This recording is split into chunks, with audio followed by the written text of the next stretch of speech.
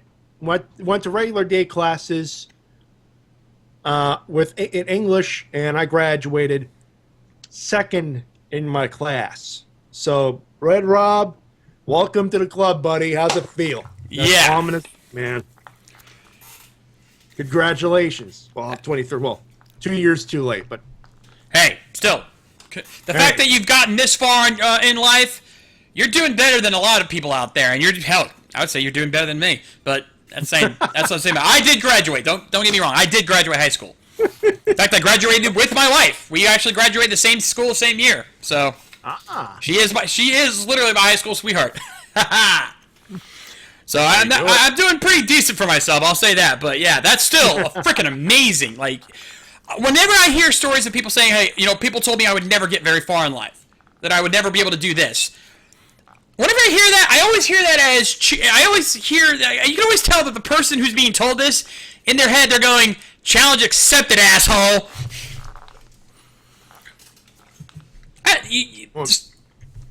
that's how I said it. It's like, you're never going to get a high school diploma. When the principal at the English school went to me and said, what's your goal in this? Well, high school diploma. I said it nonchalantly. It was like, well, I don't know about these two, about my parents, pointing to my parents. I don't know about these two, but high school diploma? I just want to go to school. Get this crap over with. Yeah. But, So you look back at it going, holy crap, I did stuff. it's awesome, though. So definitely, Red Rob, you're an inspiration, sir. Be proud. and you are not alone. Yeah, absolutely I got not. the phone with high honors. Hey. Yeah, he's in the chat right now for those listening to the recording. Yeah, he says he got it. He got the diploma with high honors. That is freaking boss. Are you sure you're not me? In the chat? You sure you're not mini me? Yeah. Dude, seriously. He's part of the club. That is awesome, man. That is definitely very cool. Anyway, he does have one. He does have one question for us, Power Rangers related, or Sentai related, actually. What is your favorite Red Senshi pass the torch? The handoff, basically. Yeah, the handoff. Yeah. That is a tough one. Most of them are pretty basic. If anything, I think Ninja did it the best because they actually did it like a ninja. Yeah. That one was pretty good. My other favorite would be Gohan Red and Shinken Red crossing swords. Like, they both have these giant oversized swords. And they clash at the end of Gohanger. Well, not in the commercial anyway, but still pretty awesome. Yeah. So it's probably down to those two for us, for me as well. Also, gotta mention Go Kaiger and Go Busters. That was a good one, too. Yeah, Hiromu riding in on Nick. And, just kind of giving the handoff that way. That was pretty cool. Yep. Also, so that's it for Red Rob. Matty, you get Kyle. I get Kyle, and before I do that email, I'm sharing that with my parents. I'm not even kidding. Just knowing that he pretty much has what I got, and he did what he did. Fucking A, man. I got to show that off. That's awesome. Okay, Kyle, using this email account because he was using a different... email account because Google decided to be a dick to him. Yeah. My questions are: who are your favorite movie writer, and what writer motif would you like to see in the future? Okay. Favorite movie writer. Well, before we get to that, let's go ahead and just nix the second question off the bat, because I think we've had that question come up a dozen times. That question does seem familiar. I'll say that. Yeah, we've been asked a lot, like, what's a writer motif that we'd like to see, or what hasn't been done, or what would you like to see redone? No, we've already done that a billion times. We're not answering that one again. Nope, I'm sorry, dude. I know you want to know, but we have several other episodes that have already covered that topic. But the other one, on the other hand, favorite movie exclusive writer. Now that's something we can talk about. Zeto. Yeah, he is a movie writer.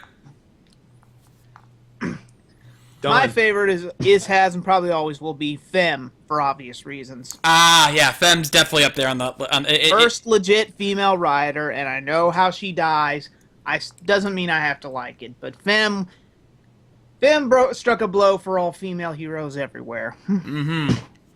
Another barrier broken. Yeah, because like anything from Decade on, there really wasn't many good hell, anything in the later Heisei and the quote unquote Neo Heisei era. Now I don't like using that term either, but sometimes it's the only way to describe it. There hasn't really been a good movie writer. I'm surprised you're not listing Eternal.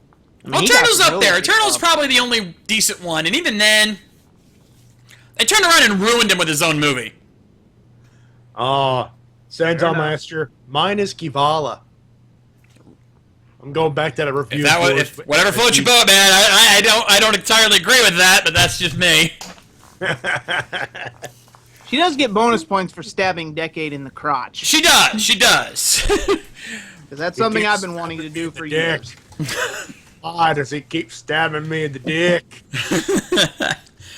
But I'll be honest, I've never liked Natsumi as a character, and the way they kind of just rushed her into that writer role, and the fact that they completely butchered her by giving her a non-connecting writer kick, meaning that she does a writer kick, but you never see her actually hit anything with it. It wasn't even a rider kick, it was a flying sword attack. Oh, hey, But Justice, he what never the makes fuck was I contact. thinking? How can I forget? How the fuck can I forget him? Fucking Skull! Wow, the W fanboy is slipping. Oh, shit! Ladies and gentlemen, if you're a game chaser, you could say we just caught Shade slipping. Yep. Somebody's slipping. Could you put me in the player section, please?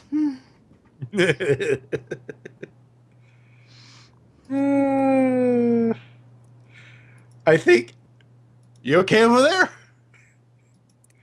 Shades. I think we lost Shades. Hold on, I'm here. For a second, we thought we broke you. No, I actually daved myself, and doing so caused my mic to act up. My mic has been...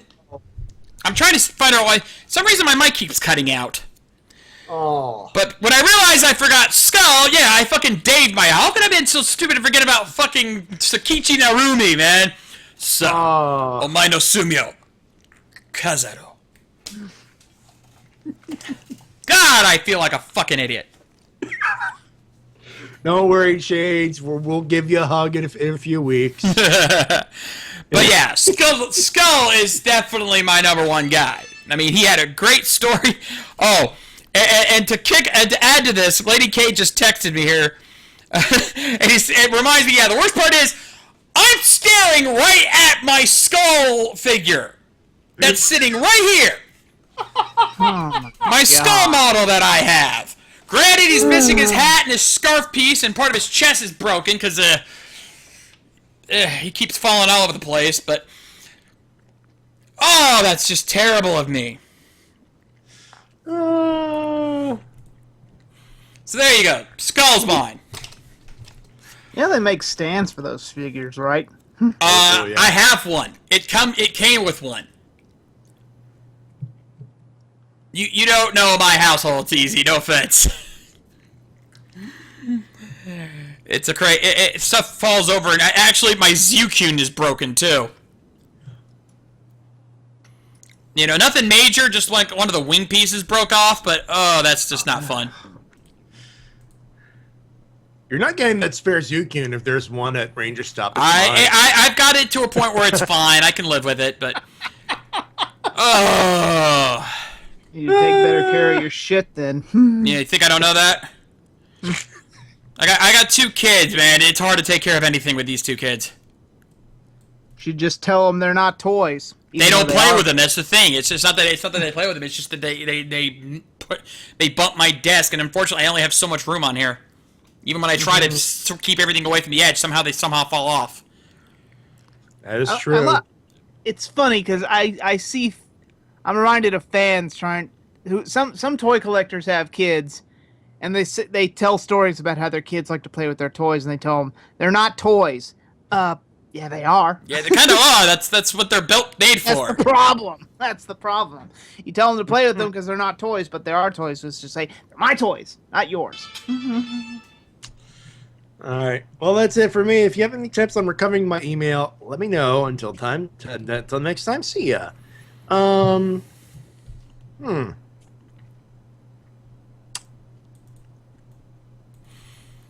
Have you tried forgot your email password option? I think it says Google blocked them. I locked them out of it. So I think something else is going on with that. Yeah, you're gonna have to talk to Google and say, "Hey, what the fuck?" Anyway, next up, the Shades has got DLBot. Yep, and he says, "P.S. This email's a bit overdue." So he's gonna have a couple of episodes to talk about here, at least 2 of them, but not the new one. Anyway, he says, "All right, I finally have a computer back." Checks to see what's on what Shades did last Tuesday. What? I missed a chance to be on Trivial Pursuit again. No! Anyway, first we talk about Breakout. First off, we get the debut of the first British person in Power Rangers, and he's a twat as well as an ass. By the way, shouldn't you be solving crimes with Bilbo Baggins? Ouch. It's good to see that the ploy they used to trick Fury last time had repercussions, and what a shock. Fury and the rest of Sledge's crew attack the prince and steal the Energem. Then we get a flashback where Ivan is attacked by Shan Yu from Mulan. Oh, it's just Fury. Aww. Anywho, one fight scene later, and Ivan is free from Fury and kicking some ass. I'll probably have to get used to the American suit as well as his voice. He sounds like he belongs in Monty Python. And so after the fight, Ivan doesn't just refuse to join the team, he's just enjoying life outside of Fury's armor. Overall, not a bad episode, 9.5 out of 10. And so, Night of Nights. Not a bad comedic episode, and actually handled better here than it was in the Sentai, seeing as Shelby and Ivan don't have to save them from the monster's control. And once again, Keeper continues to be an awesome mentor. I laughed my ass off at the whole Knights of Amber Beach scene, as did we all. And as expected, the moment the civilians see the monster, they will. And I'm assuming that's the runaway clip from Monty Python. I believe that's what you're talking about right here. Yep. Been there, done that. There you go. Bottom line, another good episode, 9.5 out of 10. Oh, and before I forget, damn it, Sledge, I'm a monster, not a magician. Ha ha! Bones, what? There's a thing up there. God! Sorry. Now, on to questions. Ooh, here we go. This one's a very specific one, so easy. We should have some easy time with this one. Number 1, what insert song from Kiva would you consider your favorite? Oh, that is a toughie. Oh, because there's so many good ones. Well, the obvious one is Nago's Fight for Justice, aka Inherited System. That's probably my favorite, but there's Destiny's Play is also really good. I'm a Tetra Fang fanboy. I would really like them to get back together. Actually, there's 2 versions of Destiny's Play that are my favorite. The one Wataru sings, which they use throughout the show, and the one Kengo sings when we first meet him, which sadly isn't very long in the audio version. It's only like a minute. sadly. I would have loved a full version of that, but I'd have to say it's a tie between those. So they're definitely my favorite. Yeah, fortunately, Roots of the King is good. Roots of the King is good too. That's but actually anything by Tetrafang is good. Yeah, he agrees with you on Roots of the King. He says he's personally tied on Innocent Trap and Roots of the King. Innocent Trap is good, but I like Roots of the King a little bit more. I love anything with Tetrafang. Also, since he also when we mentioned the Roots of the King, he decides to put a little Motorhead in there, Matty. What? I get it. Oh God, yeah. Bow down to the King. Hashtag Hail Saga. Unfortunately, our king is a bit underwhelming, but I'll get to that whenever I review Kiva. Anyway, number 2. Based on suit designs alone, from what we've seen from magazine scans, what form of ghost is your favorite? I'm going to have to go with the blue version with the boxing gloves. I don't know why. Maybe because blue is my favorite color, but it just looks cool. I'd have to get another look at the different ones, but yeah, unfortunately, I think Sage, you'd like the red one with the swords on the hands. Ooh, that does sound like it's good. That does sound good. Yep. But yeah, actually, I sort of have I'm going to let you guys in on a little secret. Yesterday, I put out a little meme about everyone asking about Kamen Rider Ghost, which it is sub, by the way. No, not by TV Nihon. Overtime has put out the first episode. So I made a little bet with myself. I'm going to give both TV Nihon and Overtime the benefit of the doubt here, and I'm going to watch both versions. I'm going to watch Overtime's version regularly, like I do usually with TV Nihon. I'm going to watch the TV Nihon version on Toku with the shades. So I'm giving multiple fan subsides the benefit of the doubt here. It's just something I've wanted to do for a while. and personal challenge, if you will. There you go. Yep. So no one can say I'm biased. Aha. Yeah. Though I will say this: for those who weren't here on Sunday on Toku Riffs, we saw Ghost. We met Ghost in the final episode of Drive. Everything was going good until that little floating sperm showed up. Oh. You were doing Ooh, so. you're gonna bury a ghost, aren't you? The problem is he does show up in the episode before that. The problem is when Yurisen, aka the floating ghost with the voice like nails on a chalkboard, shows up. It kind of ruins the mystique that Ghost was building so well. Yeah. That's the problem. I think you kind of blew your load there, Toei. Phrasing. Hi-oh. And also, apparently, Dealbot also thinks also likes the form I should probably like, which is the Musashi form. Can never go wrong with twin swords.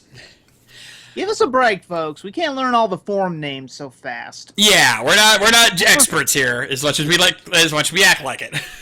We'll learn as the show goes. That's how I learn. And number 3, who chewed up the scenery morning dry? Nira or Brain? Nira. Nira. Brain chewed the scenery, don't get us wrong, but Nira, he inhaled it. Brain redeemed himself in the end. Nira, there's no redemption there. He pulled a Kirby. Yeah. Or Nira pulled a Nira pulled a Kirby. He sucked it all up like a through a frickin' straw. Brain, Suck. That's a good word for Nira. Yeah, Brain chewed the scenery a bit. There's no doubt about that. But Nira, oh god, he was a whole other league. Well, that depends. Brain was more memeable, but Nira was just annoying. Yeah. And Sentai Master is pointing out that apparently the voice actor for Yuri-san is apparently Mari-chan. Yuri Haga, bullshit. That is not Source Yuri that Haga shit, sound. please. Hang on. Rocking the wiki. Because if that's what Yuri Haga sounds like, I'm Johnny Cash. And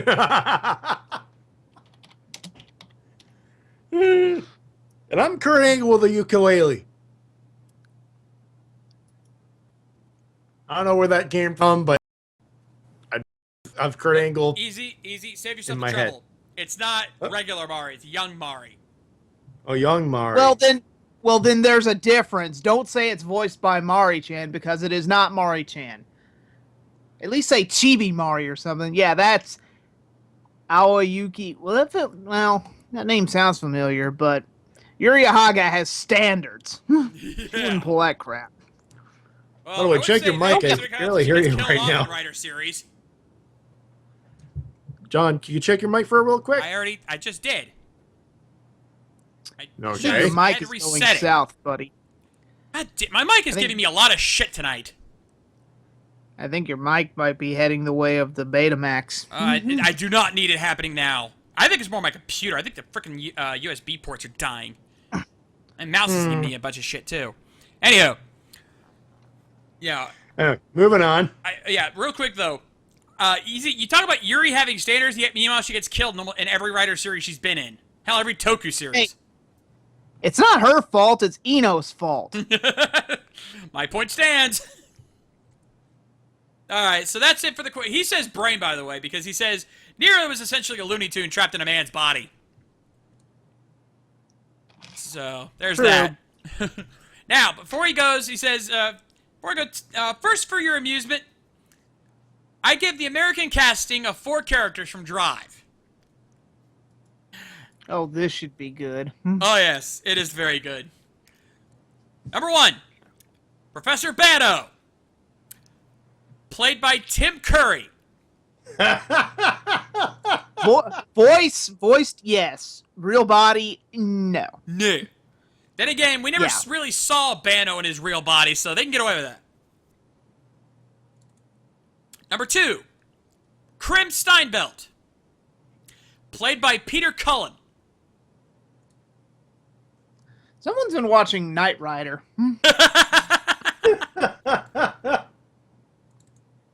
Actually, wouldn't it make more sense to have Peter Cullen voice Vano and William Daniels do the voice of Krim? Yeah. Because Who he knows? was Kid after all. Anyway, continue. Number 3. Brain. Played by Dana Carvey. A little old for the role, but I could see it.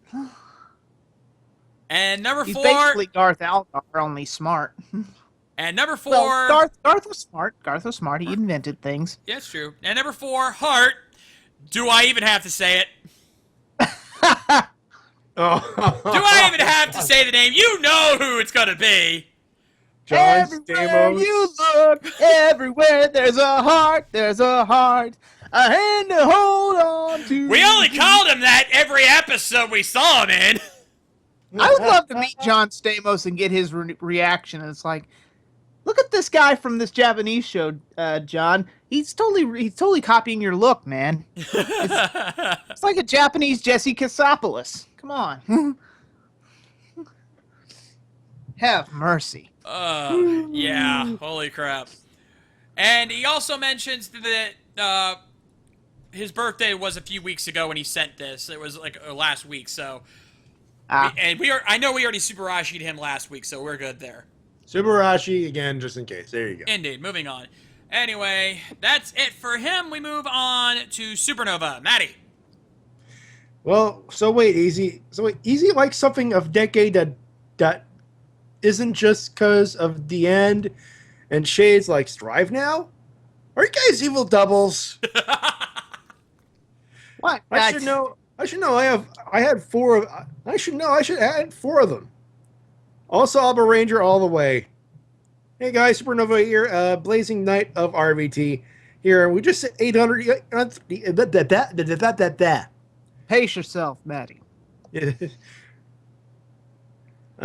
we just hit the 800th episode, so we get the return of Shovels. And Tyler, you may have a buggy, but Ivan has the real horsepower. Phrasing? Pun, whatever. And also, though no montage like last season, I have an upgrade from medieval to colonial, and he does look better in the jacket than Tyler. Agreed. Yeah. I had to agree. Yeah. Also, when the monster character development, and seriously, you guys, you could have cut the I think you ship. skipped the line. Well, paragraph people. So when the monster wants you to morph, you're doing something wrong. But hey, good fight, good character development. And seriously, when you guys when you could have cut the ship in half, overall 4 out of 5. You know, that is a good now- point. If they were able to fly up there to drop the bomb off, what's to stop them from going in there and just slicing the ship in half? I think they hired a stormtrooper for the firing there. Well, I mean, like, after the bomb went off, they're sitting there floating in space. You're telling me you don't have enough jet power to fly a little bit further and just slice the damn ship? Well, if we do that, then we've got no show. True, but still. You know, suspension of disbelief is one thing, but when you completely break logic like that, oh, that hurts. Well, here's a Yep. better question. Why didn't Sledge just, hit the reverse button and fly away from the bomb? Or they saw them coming. They couldn't have just been like, throw Run this puppy in away! reverse. Run Let's away! get Retreat! Yeah, you couldn't do evasive maneuver? Seriously? Yeah. Yeah, exactly. You couldn't just pull But the he's- cosmic U-turn and jet it off to KO-35. Actually, don't go there. And You he's- get your ass and kicked look by at him. Andrews. What are you doing? You're gliding slightly to the left. Well, that's maneuvers. They'll never see nothing. Yeah. Family Guy joke. Never mind. Moving on. I got it. Also, I guess they took that wrong turn at Aquitar. Ah, Oh. Now then, one question: which is your least favorite Showa Rider suit? For me, it's Cicada Man with a lightsaber, Black RX's base form. ooh. Wow, no love for Black RX. Ow.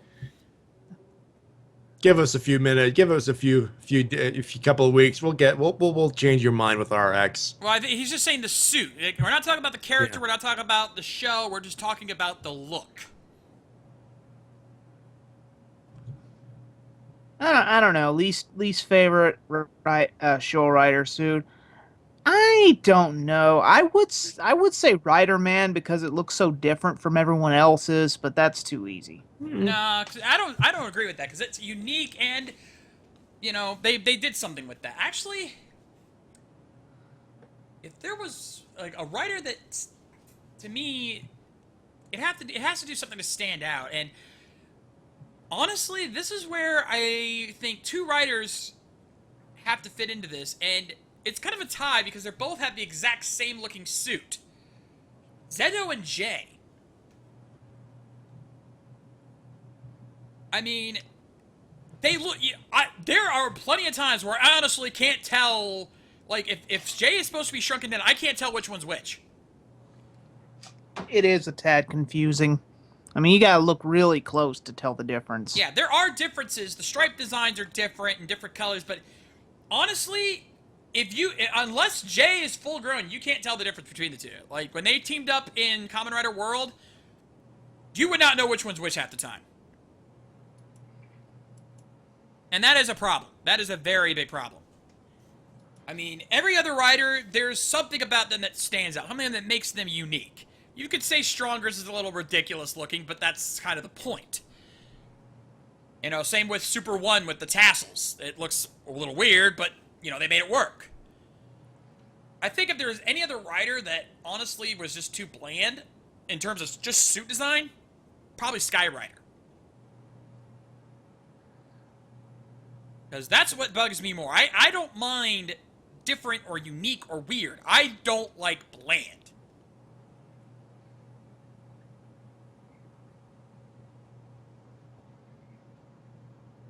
So that's my opinion on that. Anyway. All right. Let's see. Now it will only be it'll be the only other time I bring this up, but I just want to have an idea for the first mission of the RBT game, if we could do it. Should I read this? Tell you what, why don't I read this part real quick because there's Sure. a lot going on here anyway.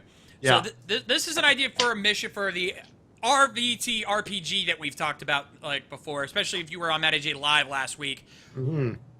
As soon as the recappers crash land in the city, they discover a fallout shelter and find Cyber Draco, Red Rob, and Supernova, trio possibly to change.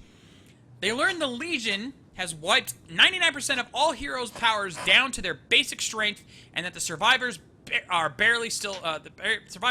still barely standing. After a quick recovery, Cyber Draco has Shades help him fix the shield so that Easy, Matty, Supernova, and Red Rob can go to the nearest power generator and defeat the Doom Meister to gain their power and to be able to use the Fallout Shelter as a base. Now free for PC. I like the setup. However, if I were to offer a suggestion, we have a villain faction within the RVT ranks. Why wouldn't we use that? I mean, if it's going to be an RVT-based game, let's use the villain faction we already have. The Vanity Alliance. Am I right? Am I wrong here? No. You know, we have the Vanity Alliance. I don't know. We'd have to use Toku characters. That could come across copyright problems. No. We can come up with different reasons. The Vanity Alliance is, you know, kidnapped or taking control of different things. And besides, you know, this is a fan game. We can get away with using licensed characters in here. We're not selling this. This will probably be a free game. If this was going to happen. I give you my blessing to use wraiths as mooks, aka grunts, for us to kill. Yeah. And because this is a game, we can have different types of wraiths. We don't have to have just the standard 2. Super wraiths. The ones that wear the Letterman jackets. Yeah. And yeah, so you can have and you can go even further from there. You know, maybe there's some types of wraiths you haven't fought yet. You know, just play that. They could pull a Vivix and come together and make one big giant super wraith. Oh yeah, we could do a lot of shit with this. I mean, that's the beauty of what we've created here. Between just being Easy alone, we've got enough material to work with. Well, hell, Easy by himself's got more than enough. We have to whip out the DJ guns to take that big fucker down, Matty. Well, bear in mind, we do know that both you and Navigator, and hell, I think even I could pull out a Gundam. Yeah. Because we know you and Navi have a Gundam. Actually, no, I have to have a Gundam because I had to give up one of mine to Navigator. So yeah, I have a Gundam. I have a rock. I'm sure for a situation like this, I'd have a spare for you, man. Matty, you've got a Megazord. Don't you have one of the ones from Season 3, your favorite, sitting on your toy shelf? I do. Then you've got a Megazord. There you go. You know what, Dealbot? Normally I dave you for that, but actually that sounds like a good idea. Something for us to rage on. Super Mega Wraiths. Oh. Normally that would be Dave-worthy, but in this case, I actually like that idea. Yeah, they could be created by Rothgax, which is Zacher spelled backwards. See, we could have some fun with this. Oh, yeah. Again, if any fans out there listening to this podcast know anything about RPG Maker, please let us know. We'd love to make this happen for you. Hell, we'll provide fucking voice acting for the game. Yep. Because that's just too good. I mean, I could probably convince the rest of the RVT producers to contribute some voice acting to this. Maybe not much, but something. So we'll see. Moving on. Huh? Moving on. Yep. All right. Moving on. I got Zeltrex here. Dino Charge has returned for the 800th episode, and the monster this time is named Smokescreen, and his gimmick is farting. Chip, we gotta talk. Mad Mike from Trouble That's by the... one of our fans talking. Yeah. Mad Mike from Trouble by the Slice was more dignified than Smokescreen. And that episode Wow. is regarded as the most ridiculous episode in Power Rangers history. Wow. Something tells me that the Transformers reviewer they won't be happy, and since Smokescreen is his favorite Transformer. Oh, yeah, I didn't even think about that. Mm-hmm. Anyway, for one reason or another, I actually watched this episode live with my mom and dad. We were all laughing our butts off and enjoying the whole thing. Praise Chiplet for the glory that is Dino Charge! Oh, it made someone laugh. Mission accomplished. Indeed. Moving on. The original Megazord footage for tossing Sledge's bomb at his ship was actually decent despite the bomb blowing up in Sledge's face a good 2 yards away from the bridge. Ooh. You figured everyone would have been jettisoned out of the thing if an explosive went off that close to the bridge. Thank you! think I Hell, was the just only ask one that Janeway, wasn't- Janeway on the Starship Voyager, since that ship's bridge nearly gets blown up every episode or so. Anyway, Oh, no love for Janeway. yeah. Well, I hate to say it, I think Sceptibreeze pointed out the reasons why. Well, I like her as a character. The Voyager, on the other hand, Voyager as a show, I admit is lacking. But I always had a thing for Janeway. This episode might be my best in terms of Sledge's blow-ups. He was this close to actually swearing, a first for Power Rangers, but in his words, I have a lot of things to say, but not when there's a lady present. So he goes for the PG version of swearing. Hey, I'll take it. Listen to the very end of this podcast. You'll get it. Just trust us on this. Just wait till the stinger. Yeah. Also, Chip really must have wanted Tyler and Ivan to hug or something, because I said something in that scene, but I'm not saying it out of offending anyone. Ah, screw it. Chip wrote this scene with the fanfiction writers in mind, didn't he? That's what we said, too. Anyway, myself along with my mom and dad gave this episode a 9 out of 10. Dino Charge is back to form, but hey, let's see if they can keep up with it. Nickelodeon's bullcrap constantly bringing it down. Wow! Zaltrex, you are being nice to this episode. Wow. You're more merciful than I. Indeed. Alright, so Matty, you got Major Fan Nathan up next. Yeah, I did. Before Wow, you do over that, 800 Maddie. Before you do that, Maddie. It's sad. The fans take care of this show. We can't even take care of a house plant. Lousy house plant! I just wanted to say that.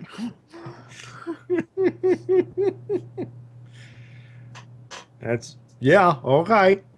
Wow, over 800 episodes of Power Rangers has aired. That's incredible. Let's hope we can get it to 1,000. This episode was pretty good. Anybody else getting flashbacks to the Zane, Andros, Ashley love triangle in this episode of Tyler, Shelby, and Ivan being the new love triangle? A little bit, but given what we know about Ivan and Zane and Carone getting together, hell, they practically kiss in one scene.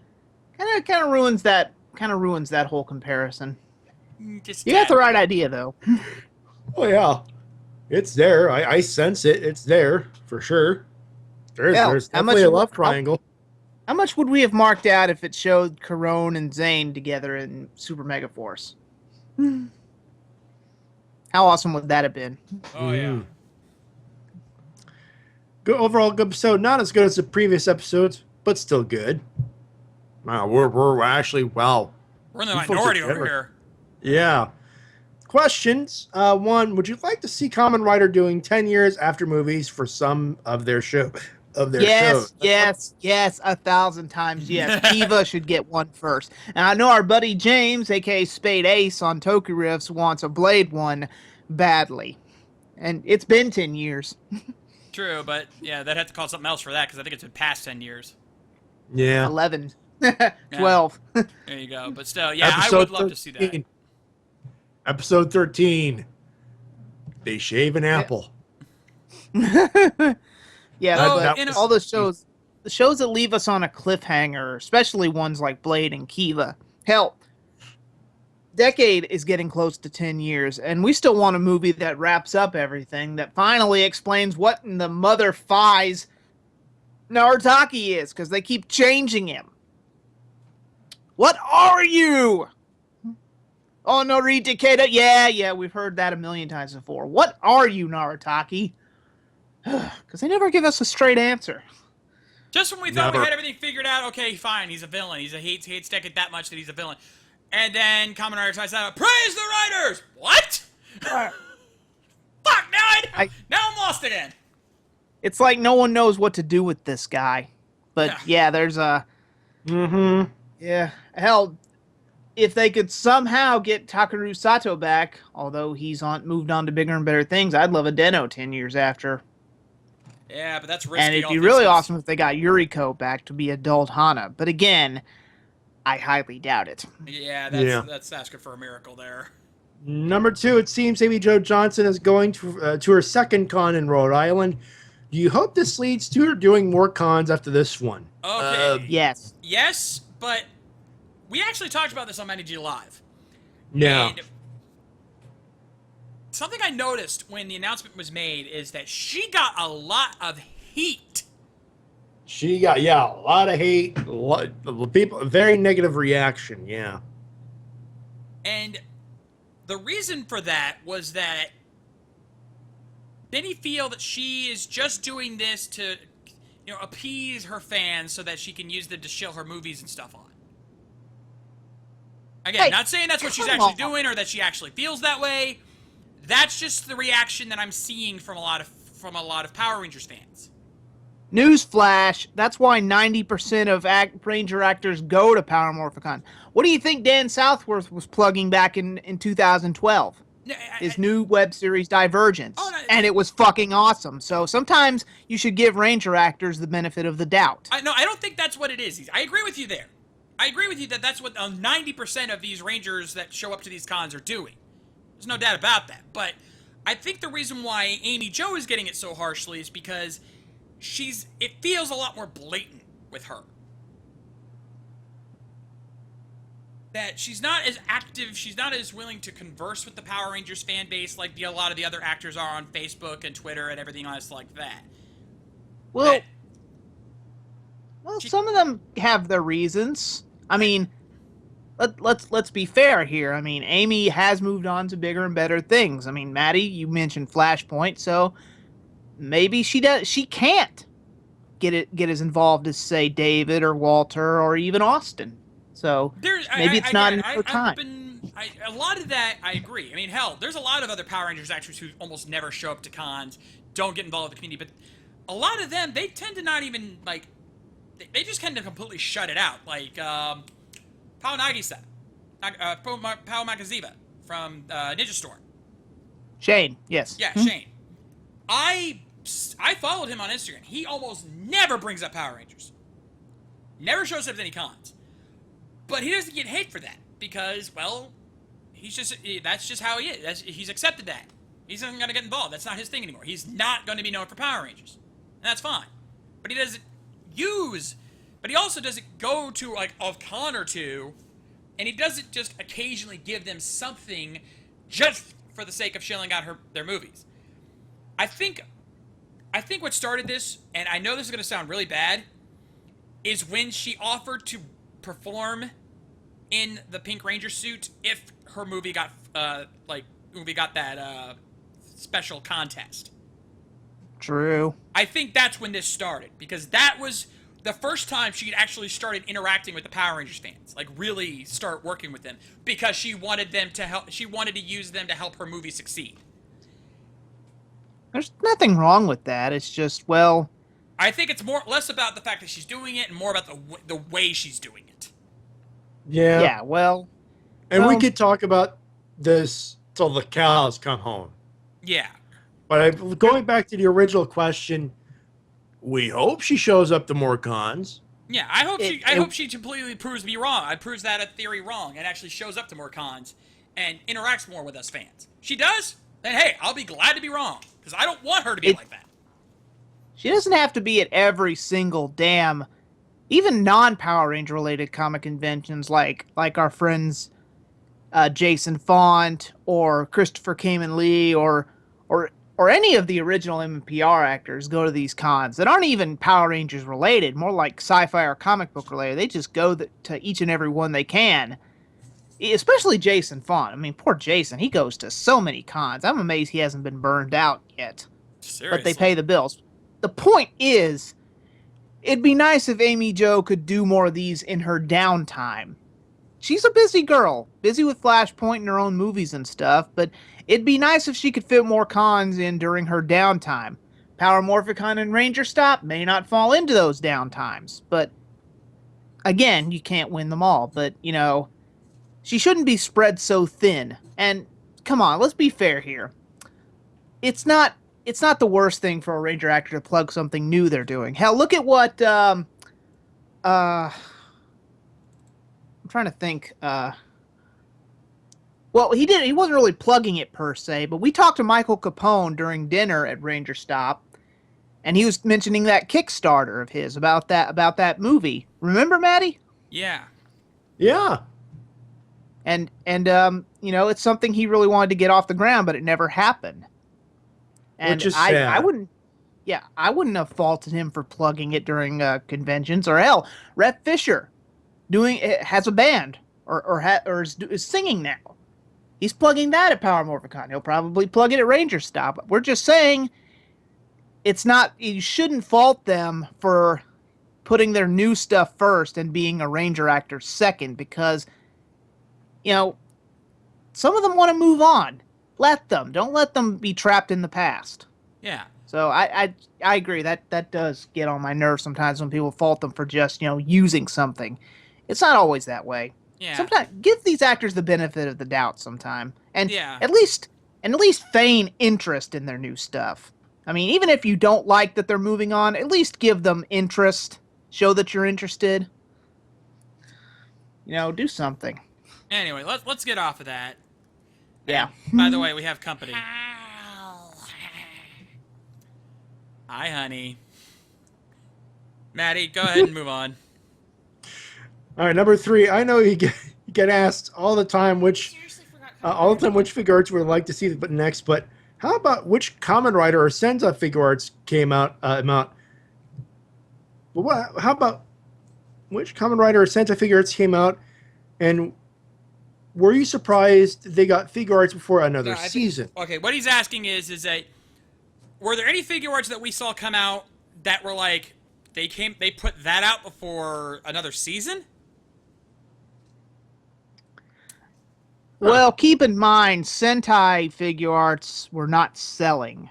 Hell, Mighty Morphin figure arts were selling a little better over here than they were in Japan. So, Sentai figure arts, those are out. I mean, they're just not making them anymore. But Kamen Rider figure arts, they're going to make figure arts out of anything. So, I've honestly stopped caring about, you know, that. Besides, I can barely afford any figure arts. I want so many Gaim figure arts, it's not even funny. No, right? So, I don't even worry about something I can't afford yet. But I still want that damn Zangetsu figure arts. Hell, what do you think we do every night during Toonami? We punish ourselves by going to CS Toys and Mandrake and looking at all the shit we can't afford. Oh, and the deals we find on there. Speaking of figures and stuff, my wife over here is opening up a brand new Sanji figure she just got off of Amazon recently. $7. Nice. It wasn't Amazon. $7? Oh, it wasn't Amazon, but still. I found it for $7, and it's in pristine condition. Yeah, unopened box. Still, though, $7? That's a score. Yeah, I'm it's still pretty waiting on my door gun from Drive to come. good. I'm still waiting on my Which Fang memory to show up too, so don't feel bad. Yeah, we got all of these neat things on sale, folks. Yeah, We're not rich. It's the reason why we go to the CS Toys, because they have a used section and a clearance section. Well, I'm just pointing out for us, for me and Easy. I found mine on Mandrake. Yeah, Mandrake's got for some 20 really bucks. good seals sometimes, if you get lucky, if you know where to look. God.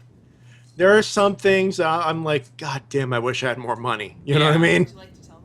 Yeah, Zeltrax, if you're listening, we blame you for getting us hooked on Mandrake. Yeah, Zeltrax, this is your, yeah. Omae no seiya, Anyway. baka! I picked Anyway. Abba Ranger. It's a great story. Characters and probably the best evil Ranger Abba Killer. What made Abba Killer great was that he saw what he was doing as a game and didn't care who he got hurt. That's it for me, guys. Hope you enjoyed my shortest email yet. Now, if you'll skills, I need to catch up on Ultraman X later. Yeah. I need to catch up on that show, too. Yeah. Next up. Next up, I got Solar Star over here. Yep. Solar Star likes to do a lot of things outside, but playing is not one of them. I'm not even going to respond to that. Not even gonna swing that one. Phrasing. Not even gonna swing at that one. You're a dirty, dirty man. You would know I married you. I wasn't talking about you. Soulstar, you're getting a fucking SBOT if I ever meet you. What did she just say? She said if she ever meets Solar Star in person, he's getting an SPOD shot. Oh, balls. Honey, Better not come to Ranger Stop, buddy. honey, bear in mind, he didn't actually say anything. I just put it that way. So if you're gonna give it, Yeah. Now I've done it. Where is it? Yeah. She's looking for it now. I don't know, and I'm not gonna help you find it. See, Shades, that was a perfect time to just shut up. That would imply that I know better. I don't. Oh shit! We move on now. Not yet, because Lady K just grabbed the balance board. Oh no. This is gonna hurt. Ow! Ow! Ow! Son of a bitch, that's gonna hurt for a Not month. Ranger related, but Maddie, did you see how Triple H is going to have a Twitter Q&A tomorrow before Takeover? Oh boy. Oh, you did enough damage, hon. Now, Too bad. now's the time to ask him a question. It's like, when are you going to get rid of that old fossil and take over this company? Yeah, well, I'm No. sure he'll answer that. Ow. Yeah. Hey, couldn't hurt to try. Anyway, back on topic here. Now then, on to the 800th episode of Power Rangers. Nice way to celebrate with a monster full of fart jokes. At least everyone is repulsed and not laughing like idiots. Looking at you, Troy. Sledge seems to have done some research on the exploits of Divatox, but at least the bomb was set to 10 minutes. The longest 10 minutes ever. Portion of the We're going by Dragon Ball Z logic here. Apparently. No, if that's the case, 10 minutes, that would have lasted 20 episodes. You're talking DBZ. That's what we were. He said Easy was like, we're using DBZ logic here, so yeah. Portion of the episode did focus on Tyler and Ivan having a dick measuring contest, which got resolved a little too easily. What? I'll explain later. I'm pretty I'm pretty sure that jacket must have cost a few $100. I give this episode 4 giant bombs out of 5. The fart jokes weren't in our faces, and the original footage of the Megazord throwing the bomb back to Sledge was very impressive. Questions? Yeah. If the 40th anniversary Super Sentai team-up only has one representative from the most recent series, who from Go Busters through Ninja would you like to see? Let's see. For Go Busters, and we can all take a turn here. I'm going to go first. For Go Busters, I'd go with Ryuji because he was the smart one. Kyoryuger, probably got to go with the king, Daigo. Probably him and Amy still married. If not, No-san for some jokes. Tokyuger probably would have to be the conductor, ticket, and wagon because the Tokyugers are still kids, remember? Unless they came from the future, then I don't know. Maybe right, I don't know. Or Akira. Akira's a possibility. He's not a kid. That would be cool. For Ninja, I don't know. I haven't really gotten. I don't know. We're still relatively into Ninja, so I don't have a good grasp on the characters. I want to say Kinji, but he's still relatively new to me. I'd probably go with Fuka. She's my favorite Ninja so far. She's the most level-headed one. So those would be my choices. Yeah, alright. As for me, for Go Busters, I'd either say Ryuji or... I can't remember her name off the top of my head, but Yellow. Yoko. Yoko. Thank you, Yoko. Because they kind of hinted at her kind of growing, and I'd like to see the follow-up to that. You know, 'cause they As long as she brings Money Copter with her. Exactly. Do not harm the bunny! For Kyoryuger, I kind of have to agree with Yuzi on that one. Daigo or No-san would probably be my 2 top picks. Hail to the king, baby. Hail to the king. For Tokyuger, I'd also have to agree with Yuzi on that one. You got to nail those 2 pretty easily, because with the Tokyugers technically being kids now, unless you're going to do what Toei normally does and fuck that all up for the sake of bringing them back, you don't really have many options, but Akira would probably be your best bet if you want an actual ranger. Otherwise, yeah, conductor, ticket, and wagon, though. Also, Diobot, Jin can't come back. He's dead. Remember? Yeah. unfortunately. Yeah, But Jin's out of the question. but No. you know Sentai, they find ways to bring them back. They brought back Mirai and Guy and Abare Killer for the great battle before Gokaiger, so Yeah. anything's possible. Oh, this is Toku. They brought back what's that guy? So many times gets his ass kicked worse than Neve Slater nowadays. Oh, jeez. Shadow Moon. That's the one. Thankfully, he didn't have that problem in the last superhero Tyson movie because they decided not to bring him out for that one. Thank God. Yeah. And for Ninja, yeah, I'm kind of with Easy. I really haven't really grasped the characters enough to really give you an idea. Get back to me in a few weeks. Get back to me in a few months when we actually get close to the end. Anyway, second question. Which Battleizer do you think looked the most ridiculous? Glitter suits. That's We not even really have to say it. Actually, I'd like to argue a different one. I know most people bash on the Battle Thong from SPD. What? This is why I say it's Oh, I'd love to just bump up that mic so I could hear Lady K now. She just Same freaked the hell here. out when I mentioned the Battle Thong.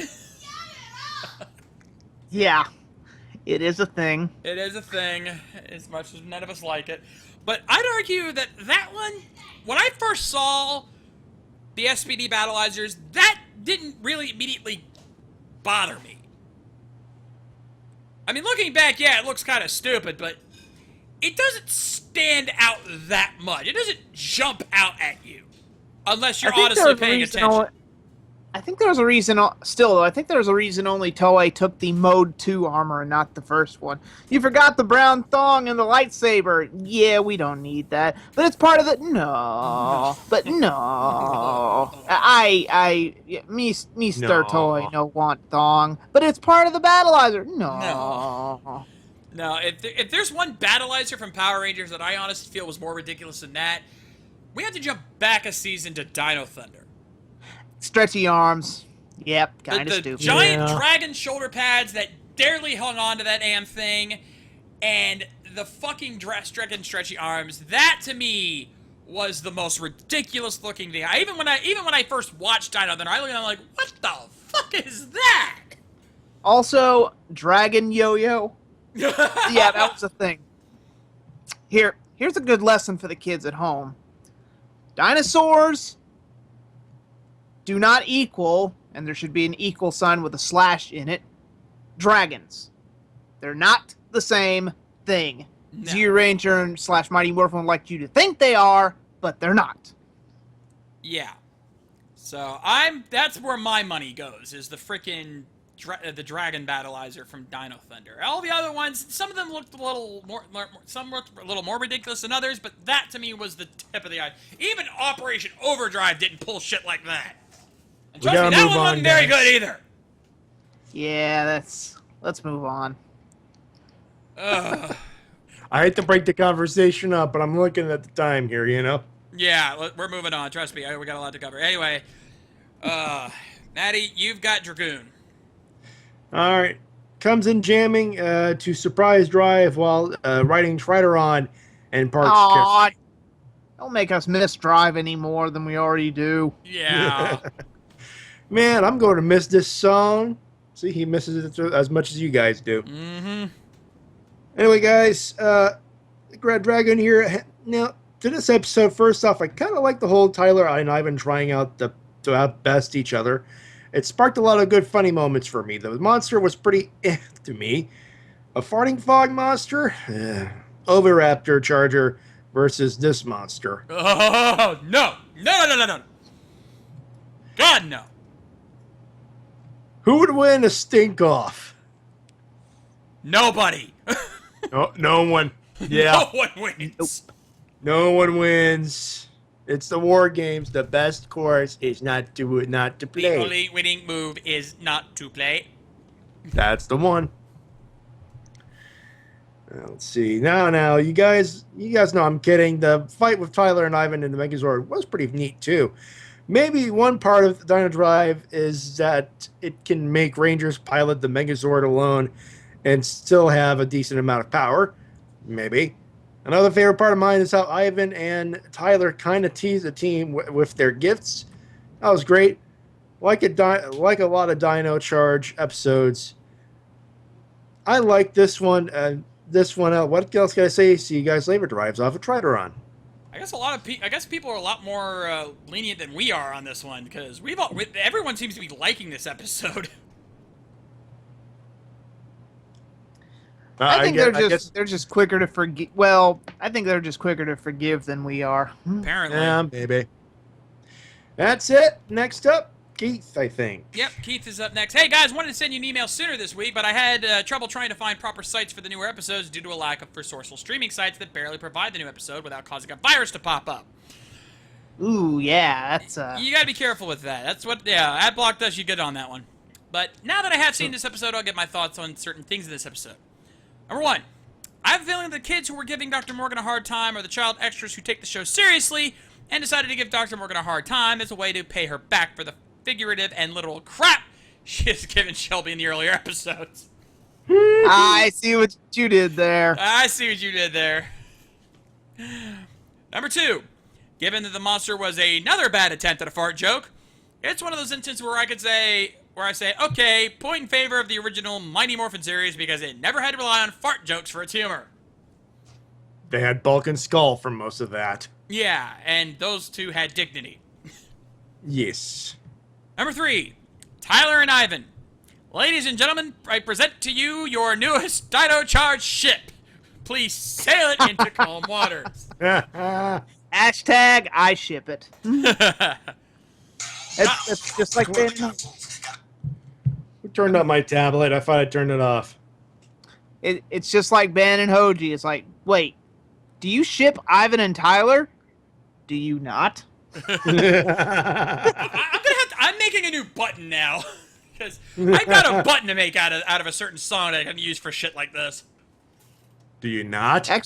Actually, no. We just need an Archer button. It's like when we don't do something and they do something. It's like we just need Archer to say, "Do you not?" Well, no, I'm just And gonna I know which episode he uses. I'm just gonna have a button for when we ship it. Because I have a song for that. I know, but it can work in other things. It's like, do you guys buy legacy items? Button. Do you not? All right, question for all of you. Do you think that they will kill off Sledge when the season ends in favor of the Sentai villain, or do you think that this will be another villain faction thing like with Rita and Zed versus the Machine Empire when Dino Supercharge happens next year? Well, we could use a little mixing up or shake things up a little in the villain department because I gotta say, there's only so many times Sledge can, release all these bounties. He's supposed to be collecting and be a millionaire. We need to shake something up a little. So yeah. I'm kind of hoping there are some new villains down the pike. Because, it's going to get annoying after a while. I mean, Sledge just sends villain after villain after villain. We need to get some new generals in there or something. Yeah, or we need a privateer like Bosco. And on top of that, he hasn't really done anything significant to really stand out as a villain. I mean, he's been clever in a lot of ways, but he hasn't done anything unique to him. Yeah. Alright, one more question. If Toei and Bandai ever did decide to go with the rock and metal theme Sentai I came up with, what do you think the concept for the story character... Oh, God, no, we're not getting into that. Audible!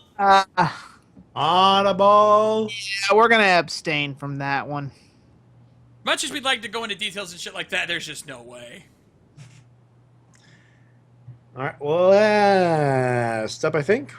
All right, and he finally reveals it, ladies and gentlemen. Evan Hunter Gale, and I'm reading it. It's mine. Take it, man, take it. A Gale always keeps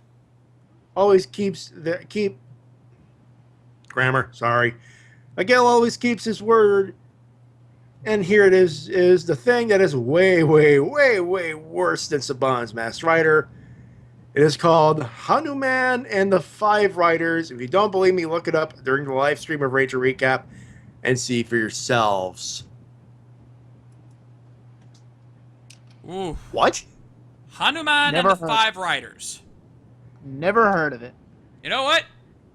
I'm going to check something out here. All right, we're going to call your bluff. Yeah, we're calling Go on this. your bluff. I'll pull up YouTube right now.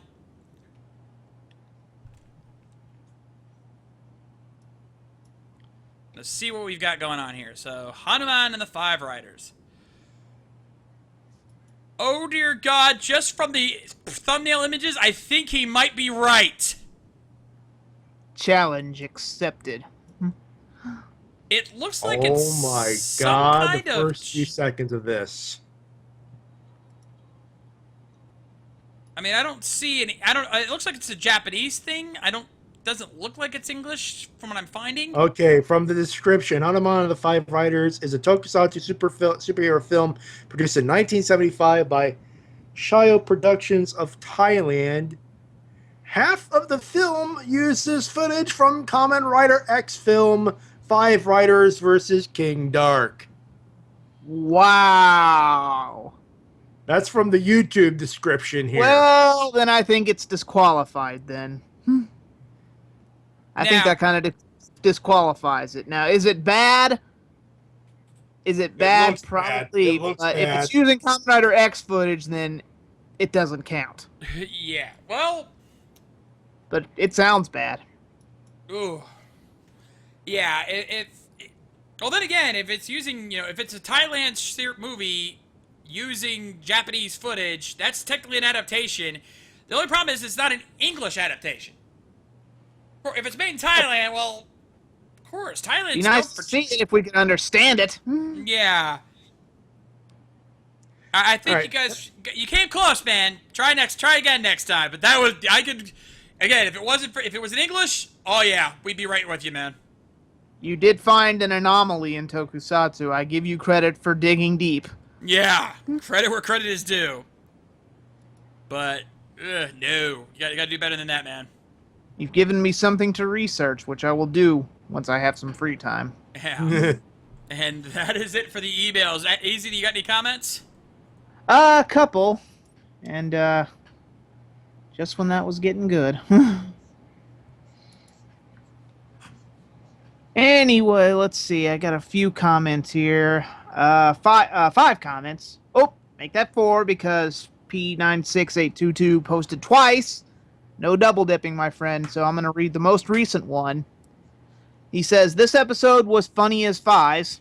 Well, you're entitled to your opinion. I love Ivan, and there's no episode this week before my... there are no new episode this week before my birthday. Alvin and Nick! 10 out of 10. Okay, then. That was a thing. Yep. Next up is the one guy. No, that's really his name. The one guy who says, wow, this is the biggest show like Power Rangers being up to 800 episodes. This is an amazing thing for us that Power Rangers has been on for so long. It's up there with series like Pokemon and Yu-Gi-Oh! When it comes to episodes, but this episode really stinks, methodologically speaking, and literally. But we won't dwell on that. So Sledge's plan is to blow up the Rangers with a bomb in Tyler's car. When a fart smoke screen monster helping Wretch out, we know this already, so forgive me for skimming over this. Screen from... And the gas looks like the smoke screen from Randy Cunningham, 9th grade ninja. Wow, there's a reference. Yeah. I thought you were the obscure guy, Easy. Yeah. When he shows up and then leaves. Also, there's no shipping moment for Ivan and Shelby. Dude? Did you miss the part where Shelby got on the horse with Ivan and rode off? Yeah, if that's not... That has shipping written all over it. Yeah, seriously. Meanwhile, Tyler and Ivan are having a small rivalry in the episode, but they solved it way too easily. Thank you! This whole goddamn night, I'm disappointed in my Toku faithful who write in, because I think the one guy here is the only other person besides us. There was one email that we read that somebody said they rushed that one. Well, they gloss over it, but this one says it was solved way too easily. I'm proud of you, the one guy. This one guy gets it. Yeah, we agree. It was solved way too easily. Yeah, I think we can forgive the farting monster. It's the resolution here that's the problem with this show. And I think that's why we're weirded out that you guys are giving it so much praise. That is a glaring plot hole. Or problem. Anyway. And have these two been talking to Gosei on saying the ranger name and their real names? Yeah, I never even thought of that. They yell out their real names when they fought. Oh, wow. Wow, that is a problem. Low profile, guys. Look it up. Anyway, also, the Megazord has the ability to fly into outer space. Cool. Space Dino! I'll give this episode 6 out of 10. Bye. Finally, a harsher rating. Yeah. Anyway, next up, Demetrius Walker says, for those listening in and on Ranger Recap, referencing Megaforce Episode 7 and Samurai Episode 6, a good way to deal with a bully if they're bothering someone is to speak up. The sticks and stones thing may work if you want to brush your bully off, but when it's happening to someone else, the best thing you can do is step up and tell someone about it. Saying that makes you a tattletale just means no one could be trusted to look out for your fellow. Wow. Okay, it's not about the episode. Hey, where did this come from? Is there a problem? Yeah. Whether it be your parent or your teacher, the responsible and best thing you can do as an adult is you can trust to step in and stop the bullying. Another best way is to reach out to them yourself, show some kindness, and make a new friend out of them. Anyway, what are your opinions on how to prevent bullying? Wow. Okay, then. Huh. I'm getting the sense that something's happened recently. I'm not going to prod. Yeah, I'm not either, but I'm getting the sense. But as somebody who was bullied a lot himself as a kid, I had very, very few friends in elementary school. And I didn't even go, I went home, I was homeschooled in middle school. It was that bad. So, yeah, I know about bullying. Trust me, I do. And there is one aspect of this that, yeah, the sticks and stone things, that's good if you want to brush them off, but once it reaches a point where the bullies are actively trying to find ways to really get at you and harm you, at some point you have to stand up for yourself. You don't have to fight them, you don't have to beat them up, you don't have to fight back, but you have to stand up for yourself. Because, and me and Lady K were actually talking about this earlier. Today's society, today's generation, has become a society of victims. I agree. Too many people are getting easily offended or pissed off or upset or hurt over every little thing. I'm not talking about actual victims. You know, rape victims, murder victims, assault victims, like that. Those are victims. I'm talking like, oh, you said something I don't like. I'm now a victim of defamation of character or whatever. I'm going to sue you. Those are not victims, ladies and gentlemen. Those are bastards. They're egomaniacs. They're people looking for an easy out, and it pisses me off more than anything else. I mean, seriously, guys. Toughen up a little bit. I was freaking put through hell as a kid. But I don't call myself a victim. I call myself someone who grew the fuck up and manned up. It's the reason why I don't get, like, if people throw insults at me, if people pick on me, I can take it. Because you know why? I had to put up with far worse than anything I've ever been thrown at these days. Basically, we swam in the Hudson River, to cool off. Yep. That's how we grew up. We were tempered and raw shit. Thank you. Yeah. I'm gonna throw an unpopular opinion here. I mean, it may be a bit myopic, maybe a little hypocritical, especially in the wrestling community. And Matty, feel free to help me out here, but when you have wrestlers who beat people up for a living, literally talking about bullying, it's just no. It's completely hypocritical. Yeah. So, and I was raised in the South. I was raised where you have to learn to stand up for yourself, or people are gonna be walking all over you for the rest of your life. I had to throw some punches in elementary school. I mean, there was this one guy who kept pushing me and pushing me and pushing me, and he was my friend too. He wasn't a bully. he was trying to get me to stand up for myself when I was really being bullied. He kept pushing me, I wouldn't fight back. And so he walked away, and then I finally got up, and I punched him as hard as I could. And he was surprised that I learned how to, defend myself, that he wouldn't have to come to my rescue anymore. That was the thing. Everyone called him my bodyguard because he was always coming to my rescue. So I learned to throw a punch in elementary school. I can't say I'm proud of it today, but today you have to know. I'm not saying you should go out and punch people. Because when you start throwing too many punches, you become what you're fearing. So there are times when you got to learn to throw a punch, and there are times when you got to walk away. I'll probably walk away today, but if at least. Let me share my own story, because I actually want to follow up on this before we move on. Because let me give you an example of what I had to deal with. Now, I made the mistake in first grade of throwing a tantrum in class. Not proud of it. And because of that, I became a target.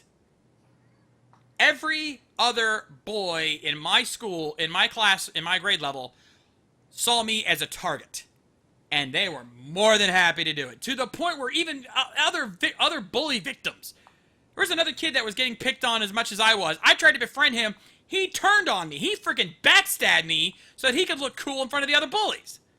Oh, I hate that. That's how much of a target I was. Ooh, I've been there. So, 4th grade, I go home, and I have like a bike trail that literally goes off at the school, so you can just walk off of it and get to the school, and it leads right to my house. So I get on the trail one day, and all of these kids, most of them on my grade, from my class, are sitting there waiting for me. Or they're just hanging out there and they see me coming. I don't know, either way. This one kid has his bike, and I'm trying to ride home on mine, and they're not letting me pass. I get on my bike and I try to ride around them. And even after almost going into the ditch nearby, he matches me to the point where I had no choice but to run right into him. So he tries to pick a fight with me after that, because he's like, oh, you crashed into my bike, you wrecked my bike, fuck you. At that point, after being picked on for years by these guys, I finally had enough, and I whooped his ass. You have to stand up for yourself at some point. If they're going to back you in a corner, you cannot let them win. And that's with all of his friends around. All of them backed off after that. They still picked on me later on, and I've gotten into a few more fights as a result of that. But, they weren't as quick to pick on me anymore. Because they could see that I was willing to defend myself. And, as the ultimate piece of karmic retribution, a few weeks later at at our school's festival, I ran into him and his dad, and he walked inside the library to go take care of a couple things, and I told his dad what happened. From what I heard, his son didn't have a pleasant night. Ooh. Yeah! Karma, bitch! So the moral of the story here is don't squeal. Learn how to take a punch and learn how to throw one. Yeah, but Don't be a victim. But know your self-control. Honestly, take karate lessons. I highly encourage it. Not because and believe it or not, what Jason said in the first episode of Power Rangers is very true. It's not just about beating people up. I took karate lessons and helped me learn self-control, self-respect. And it helped me a lot in my later years. If you go to the right school, I highly recommend it. Yep. Anyway. And it's funny you mentioned that, Shades, because I also had a bit of karma. Guess who was the only person in my class of 2000 to ever go to college? Yeah. I think this one. Yeah. Everyone else either dropped out or they do their parents' job now. And it's not really the glamorous jobs. And they were all voted most likely to succeed. So, karma's a bitch. Anyway, how do we get off on that? We're wasting time here. Sorry about that, folks. Let's... Basically, that's our stance on bullying. You may agree with it, you may not, but we hope you We hope you We learned hope you something. find and your way we back. hope we've inspired you to, take care of yourself. Yeah, Moving on. we don't have all the answers, folks. Anyway, he does have a question.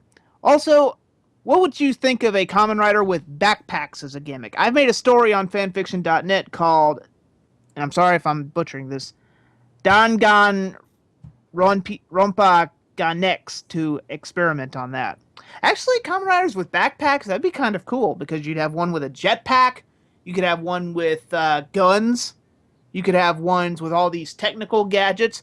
Hell, I'm surprised Sailor Mercury doesn't have a cool backpack like that. How awesome would that be, I Matty? know, right? I can see that.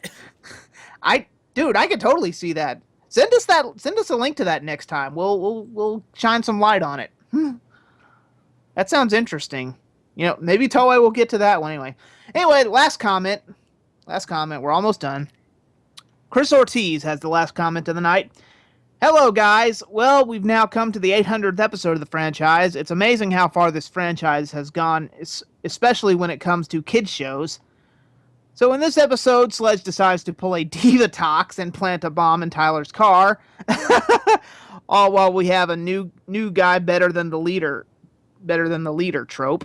I agree. Overall, this was a fine episode. I wasn't expecting anything special or something like a Legacy of Power. Well, thank God for that. It was pretty much a standard episode nonetheless. Anyway, I heard the next Sentai series which will be the 40th anniversary of the franchise, is going to be an animal-themed series. You are correct, sir.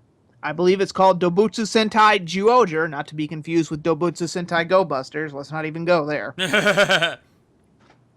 Should be interesting to see what they have planned for next year, which brings me to my question. Since a new Power Ranger series is expected to come out every 2 years these days, and since 2018 will be their 25th anniversary, my question is, should they do an anniversary special with what series they get? Whether it's going to be Tokyuger or Ninja, or should they wait until they get around to adapting Zyuohger? Whew, that is a toughie. Yeah, this honestly, Nickelodeon needs to back the fuck off and let frickin' Saban do what they can do best, because this restriction is really hurting Power Rangers. I mean, it is. It seems like every time Saban tries to do something good, something fucks them over, and this is what. Yeah. Oh, and Shade's cut off again. All right, and I'm back. There you go. I move my mic an inch, and all of a sudden the damn thing cuts off. But I hate when that happens. I know, right? I think it's my USB cable. I think it's dying on me. Yeah. Anyway, you were saying? But yeah, they need to seriously back off and let Saban do what they do best, because this is getting ridiculous. Yeah, Nickelodeon needs to stop. And then they need to give Saban creative control over their show. Yes, absolutely. Or total control, I should say. But anyway, personally, I don't think Tokyuger or Ninja, and we still don't know which show is going to be adapted. I don't think either of them are fit for a 25th anniversary Power Ranger series. Maybe they should skip both. Now, don't quote me on this. Maybe they should skip both and see how Zyuohger plays out and go right to that one. If they want to do the anniversary thing. If they're really going to focus on the anniversary thing, actually what they need to do is don't do the anniversary thing, because we tried that last time and, well, it was a monumental disappointment. What they need to do is not make this series anniversary thing. They just have to make a little bitty nod to Power Rangers of the past. I can't believe I'm saying this, but do a Forever Red or a Once a Ranger. Because once you get your hopes up too much for an anniversary thing, that's our problem. We've all overhyped. We overhype everything. Yeah. Our expectations for Megaforce were soaring because we're like, 20 years of Power Rangers, all the Rangers are going to come back. It's going to be just like Gokaiger. It's going to be amazing. And then Super Megaforce happened, and I think we all know how that went. Let's not get into that. Yeah. Anyway, the point is, if they do go with Tokyuger or Ninja, they shouldn't make it a themed anniversary show. They should just make it another series and maybe have a little nod to the past Power Rangers. I don't even think they should have guest stars anymore. Maybe one or two little cameos or something, but not a major chunk of the show. I think they need to just have, like, sort of like a Legacy of Power thing, where they find out about the past history of Power Rangers. And I'm not saying do a glorified clip show, because that would be stupid, but just research the history of Power Rangers. No, not Linkara's show, the actual history of Power Rangers.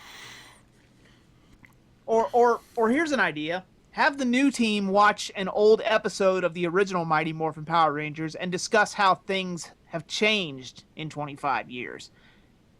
Do something small, not big. Mm-hmm.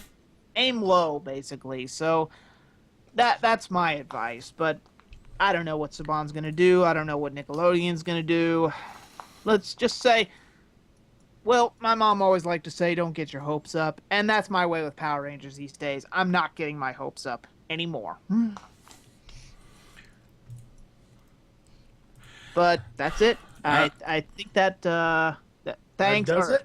Thanks, Yep. and as always, I'll see you guys later. That's it. And those, ladies and gentlemen, are your emails and comments of the week. You can send them at rangerrecap@gmail.com or at the bottom of the page of the current episode of Ranger Recap on tokutai.me. That's easy website. And now to the shades to what is... Holy crap, I've been watching this ever since we started the show. Oh, yeah. Because even I had to watch it, you know? Yeah, for those who have not been paying attention, for those who don't know, right now, let's move on to the next situation. We've got the Sentai tournament. Our last round, Gosei Sentai Dai Ranger versus Bakudu Sentai Alba Ranger. And this has been intense. The voting's closed. Don't vote anymore. We got a winner. The voting has officially closed as of right now. We're calling it here. And folks, I'm going to tell you, I have never seen something like this before in my life. Are you fucking kidding me? Really? Hold on. Don't spoil anything for those who don't know. So, we have a total of 28 votes for this contest. And ladies and gentlemen, the winner of this round is... Oh, wrong one. Hold on. Hold that thought. We gotta do this right. I've got to set this one. Don't worry, I didn't spoil nothing yet. Put the wrong one in here. Where is it? I know I did it. I know it. Ah, here it is. Your winner is... Oh, come on, load, damn it.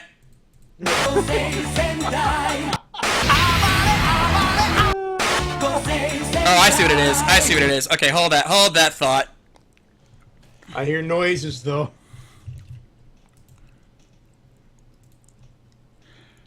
Ah, damn it, the video crapped out on me on this one. Give me a... That's alright, 2 seconds. 2 seconds. Time's up. $10 Time's off.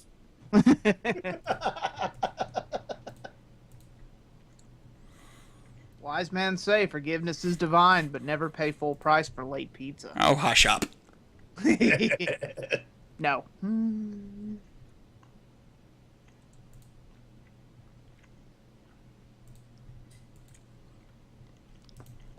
Oh. Wait, what the hell? RVT, never without a... Never without a botch, ladies and gentlemen. That's true. There's probably going to have to be a botch button in that RVT RPG. Yeah, I think you're right. Something that fixes or destroys everything, the botch button. Yeah. So... How about the Knicks? Yeah. How about them Packers, Matty? Alright, here we go. Your winner is...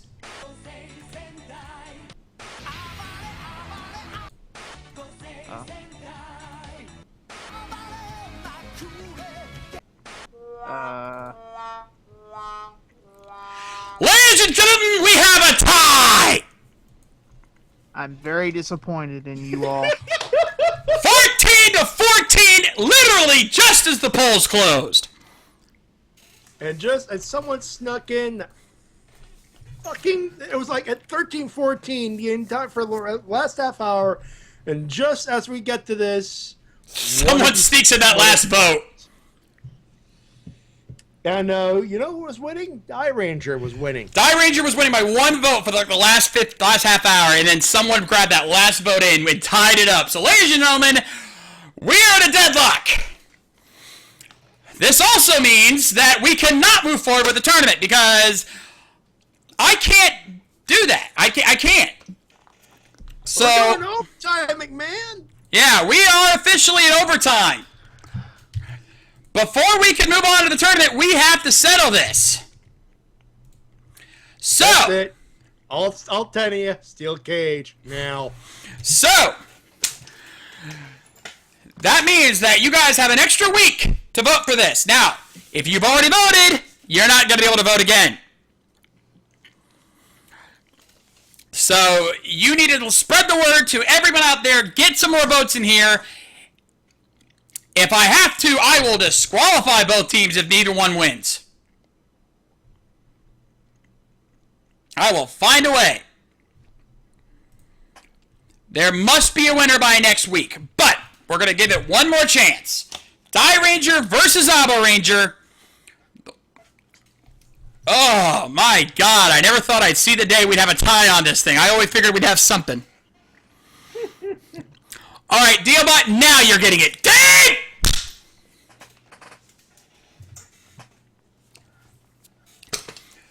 So that is going on. That holy crap! Man to man, what? It's a Forza reference. Oh, that's yeah. Trust me, I know a Forza reference when I see one. I've had to suffer through the whole series.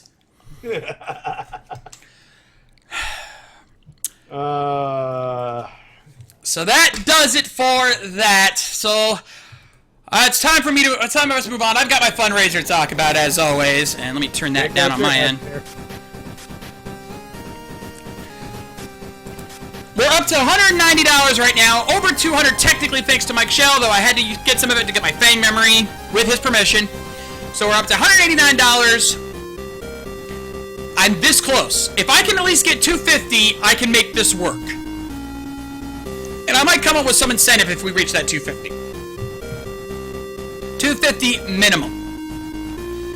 But that's what we got so far. We passed the $200 mark, so I've already ripped the second episode. If I can get to $300, I'll do one more episode of Bobo, and if I can get to $250, I'll riff an episode of Hamtaro. If we somehow break through in the next month and reach $500, me and Lady K sing an English cover of WX Boiled Extreme. If any of you guys donate $50 or more of yourselves, or subscribe to my Patreon for $50 or more, I'll riff an enemy of your choice. A solo donation or Patreon of $20 or more, I'll react to a YouTuber of your choice. Exceptions will be made at my discretion, and if you have any other suggestions for incentives, I will be glad to hear them. We'll negotiate, and we'll see what we can do from there. Deadline is at the end of this month, folks, October 31st, 2015, so I want to have this PC ready for you guys for Ranger Stop. So that's what's going on there, so let's find out what else is going on this week here on RVTV. Tomorrow night, Matty Jay live! Me and Matty over here will be joined by Mike Shell and TWK to talk about whatever random bullshit we come up with next. You know, rants will be flying like crazy. The soapbox is prepped. That seems to be the game these days. Then on Thursday, it is Rift Down with TWK and the crew. See what those crazy bastards have to do on that show as well. Then on Friday, it is Wii Game Night. I believe it is Smash Brothers this week, so make sure you guys get your Smash characters ready to go. It will be interesting. That should be fun as well. And then, of course, Saturday, possibly SNN Radio, or if not, there will be Tony Helms with his Let's Plays over on his channel. So either way, you're going to have some exciting fun. And then, of course, on Sunday, Toku Riffs Live, Ninja Marathon, 8 episodes of Ninjas, ladies and gentlemen. Me, Easy, and Spade Ace are going to have a fun time. And hopefully recover from the sadness of Drive. Oh, that was painful to watch. But for all the right reasons. Yeah, painful to see it go. Exactly, that's what I mean. I pulled for all the right reasons. Then on Monday, it's the Rising Sun podcast. Yami Anji gets her chance once again. For reals this time. And that should be interesting as well. Also, we got a lot to talk about, including another Saban-related news story that if you were listening to last week's Matty Jay Live, you know what we're talking about. If not, I'll get ready because Saban has a new property up their sleeves. Find out what that is on Monday. And then, of course, come right back around here for Ranger Recap. We got a lot of things going on this week here on RBTV, so hopefully you guys have had fun. Oh, boy.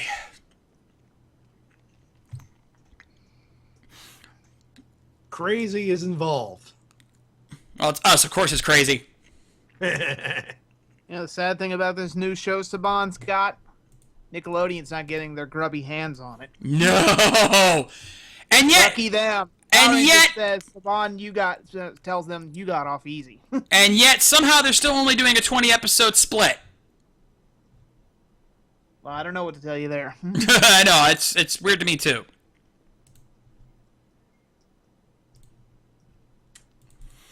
So, anything else we need to plug? Well, I got the Amazon wish list in the chat. Like I said, anything first item off the list, we riff Kamen Rider. Master Rider. Saban's Master Rider, and we know what episode we're doing, too. Yeah. I'm tired, sorry. Oh, don't worry. Fans want us to suffer. Give till it hurts. Yep. Yep. And of course, Easy, you got Tokuin going on right now. Still working on that. I'm gonna get all 4 scripts done so I can record them all together. It's just the way I want to do things. So they may be a little late. And I'm sure you'll enjoy it nonetheless. Yep, but they'll all be out before October's over, God willing. So that does it for us. Easy, you got your jokes ready? Yeah, but I wasn't going to lower myself to do fart jokes. So forgive me if I don't do that. So I just watched some random videos. And I got some jokes. All right. Sorry, something in my throat. Anyway, did you guys hear the one about this guy who was actually this goes back to Shelby and Ivan / Tyler. Did you guys hear the one about this guy who met a girl in a bar? And they had a few drinks, and they started talking, and they fell in love. They went home. And after, of course, after the intercourse, the guy notices that the girl has a ton of toy shelves. Like, tons of stuffed animals all over her room. And when she wakes up, he asks, "How was I?" And she says, "Well, you can take anything from the bottom shelf." I've heard that one before. I've heard that one before. Didn't like that one, huh? Okay, well, this one's sort of a gas joke, but it's actually more gasoline. What happens after the government takes 35% of your paycheck?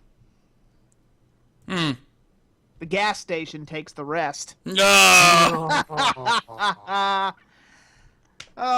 Okay, one more. All right, 2 guys are in a bar. One guy says, "I drink to forget." The other guy says, "Me too. Why do you drink?"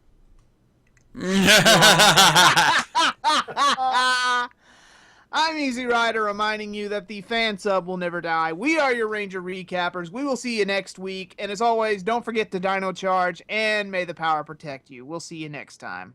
Bye.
That's what I was talking about. What can you say on television? That's another one of those places where we can't use these words all the time. But some of them are all right some of the time. I have no words. Actually, I do. But I can't say them with a lady present. Go ahead, darling. I just love it when you get angry. That's a terrible idea. You son of a I ought to you into it. Whoa, you kiss your motherboard with that mouth?